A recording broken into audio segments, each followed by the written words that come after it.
দর্শক, আগামী 12 তারিখ সকাল 7টায় আর্জেন্টিনা এবং সুইজারল্যান্ডের কোয়ার্টার ফাইনাল খেলা।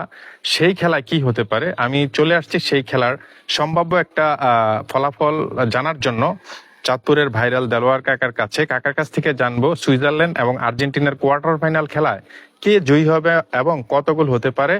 সম্ভাব্য ধারণাটি আপনাদেরকে জানানোর জন্য কাকা, আগামী 12 তারিখ আর্জেন্টিনা এবং সুইজারল্যান্ড কোয়ার্টার ফাইনাল খেলা হবে, সেই খেলায় আপনার মতামত কি? আসলে কে এগিয়ে থাকতে পারে, জয়ী হতে পারে?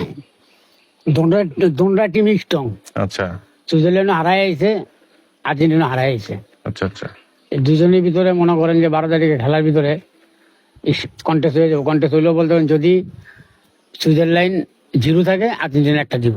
একটা দিবে? হ্যাঁ, আর যদি সুইজারল্যান্ড একটা দেয় ওরা 2টা দিব। হ্যাঁ এই টার্গেট হলো 2টা। হ্যাঁ আর লাস্ট টার্গেটটা দিয়ে দিলাম। এমনও তো হইতে পারে মানে ট্রাইফিকার, হ্যাঁ। ট্রাইফিকারে কে জিতবো কে হারবো এটা বলা সম্ভব না, কিন্তু জিতবে আর্জেন্টিনা। আর্জেন্টিনা জিতবে। জিতবে। ওকে দর্শক, কাকার মুখ থেকে যেটা জানলাম, যদি আর্জেন্টিনা 2টা দেয় তাহলে সুইজারল্যান্ড একটা দিবে, আর যদি আর্জেন্টিনা একটা দেয় তাহলে সুইজারল্যান্ড 0 থাকবে। তবে খেলা ট্রাইব্রেকারও গড়াতে পারে।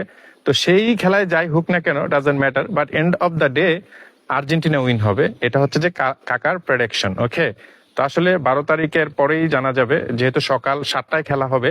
7টা খেলার পরেই আসলে বোঝা যাবে যে কে উইন হয়, কাকার কথাটা কতটুকু সত্যি হয়। ওকে, তো সাথেই থাকুন, যেহেতু কাকা আসলে ধারাবাহিকভাবে প্রতিটি খেলারই একটা প্রেডিকশন দিচ্ছে আনুমানিক, কিন্তু মোটামুটি 10টা খেলার মধ্যে 9টা খেলার কথাই সত্যি হয়ে গিয়েছে। যে কারণে কাকা ইতিমধ্যে আসলে পুরো বাংলাদেশে একটু সকলে চিনে জানে এবং জনপ্রিয়তা পেয়েছে।